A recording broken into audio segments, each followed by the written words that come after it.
Hi everybody, I'm Naufal. Welcome to my channel. Today we are going to discuss regarding identification and formulation of research problem. Identification as well as the formulation of research problem.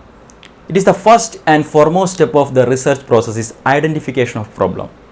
So how to identify a problem will be a question to the beginners. It will be confused from where I will select the problem. So the selection of the problem is very important. Identification of problem is very important because entire the research process depends upon the selection of your topic.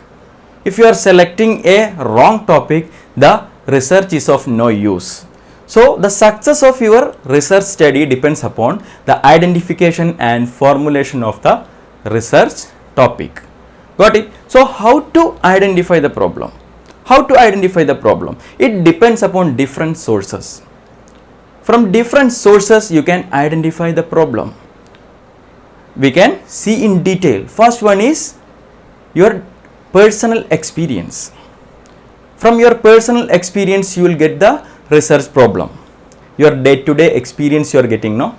So for example, you are seeing a group of college students are using cigarettes. They are using cigarette. Suddenly it strikes in your mind and you are thinking you are going to conduct a research on use of drugs among the college students. So it is a personal experience for you, right? So personal experience is a rich source of research problem. Next one is practical experience. Practical experience means it is depends on your job as well as the work setting. For example, a nurse is observed that presence of husband in the labor room during delivery help to reduce the pain and anxiety of the pregnant woman. Got it? So that nurse planned to conduct a study regarding this topic, presence of husband in the delivery room at the time of delivery. Got it? So it will reduce the anxiety and pain. So that is a rich source from your practical area, that is your clinical area, from the hospital. It depends upon your working area. Got it? Next one is critical review of literature. Critical review of literature means you are reading books, articles, magazines, or through internet you are reading, right? While reading some doubts will come. It will strike your mind. What is like that? What happened to that? How to know regarding that? So automatically that provides a question in your heart, right? So you will think how to find a solution to this problem. This is a problem now. So it is a rich source. Critical review of literature. Next one is social issue. Social issue means, for example, gender equality, sexual harassment, what is happening in the society. Another one is HIV virus. There is no curable medicine for that.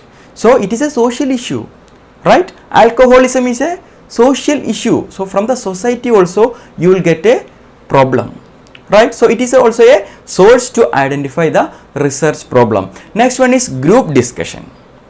Group discussion with the persons who are from the same profession only. For a nurse, with the nurses only, with the staff nurse, with the nurse administrator, with the nursing superintendent, as well as with the nursing college principal or staff. You can discuss. Through that discussion you will get an idea or you will get a problem. Got it? Next one is consultation with experts. The experts means they are the rich source. They are the researchers who know, well known to conduct the research. They will suggest the topic or they will give you the idea regarding the current issues. Got it? So that are the sources of research problem. So you can identify the problem using different sources. First one is your personal experience, your practical experience, critical review of literature, social issue, group discussion, as well as consultation with the experts. Got it? Now from the different source you have selected a problem.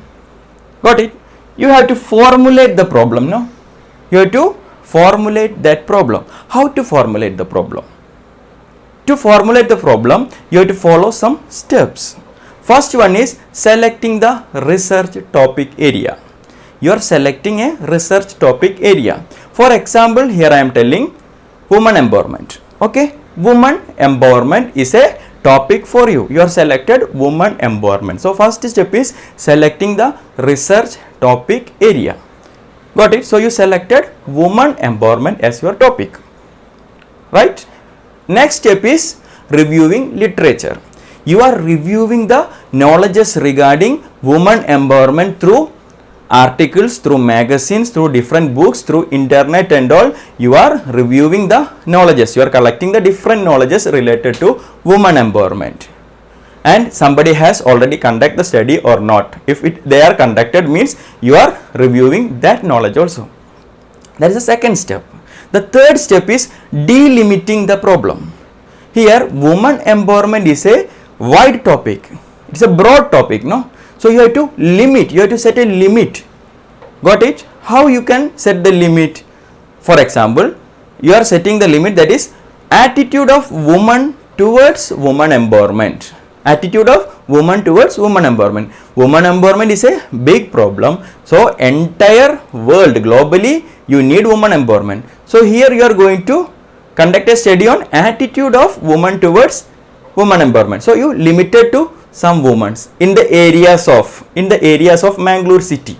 So you limited to a specific place also in the areas of Mangalore city, Karnataka state. Okay, so you are limiting. Otherwise you can't conduct a research, no. It will take time and it will consume more money and it is difficult to conduct globally. So you will limit the problem. Okay, you are breaking that problem into a small topic. That is delimiting the problem is the third step. Next one is evaluating the research problem. Evaluating the research problem means you are evaluating that problem for the researchability, for the possibility, for the importance of the study, for the financial support, from the administrative support and all. You are evaluating that problem. Got it? Next one, the last one is formulating the final statement of the problem. Formulating the final statement of the problem means you are stating that problem in a sentence. You have to state that problem. Got it? How to state? Two different types are there to state the problem. That is in declarative form as well as in interrogative format. You can state the problem. So what is interrogative format? Means in a question manner you will state. Suppose, what is the attitude of women towards woman empowerment in selected areas of Mangalore city, Karnataka? So what? It is a question format. Now that is interrogative form. In declarative format means in a declaration form. You will declare it. So we can see the example. A descriptive study on attitude of women towards woman empowerment in selected cities of Mangalore, Karnataka. Got it? That is in a declarative form, or else in interrogative form means it is in a question format. Got it? So a well stated problem will have research design regarding the population as well as the research setting. Here a descriptive study is the research design is descriptive study. Population is women of Mangalore city, right? And the research setting is selected areas of Mangalore. So the place is there, population is there, as well as the research design is there. Got it? That is regarding identification and formulation of the problem. How to identify the problem? It depends upon the source. Okay, and important thing is it depends upon your interest also. If the areas of interest is there, you will conduct the study properly. Otherwise you will skip the study, right? And regarding the formulation of the research problem, depends on 5 steps. You have to keep it in mind. Okay, that's all regarding this topic. We will meet soon with another video. Till that, thank you and goodbye.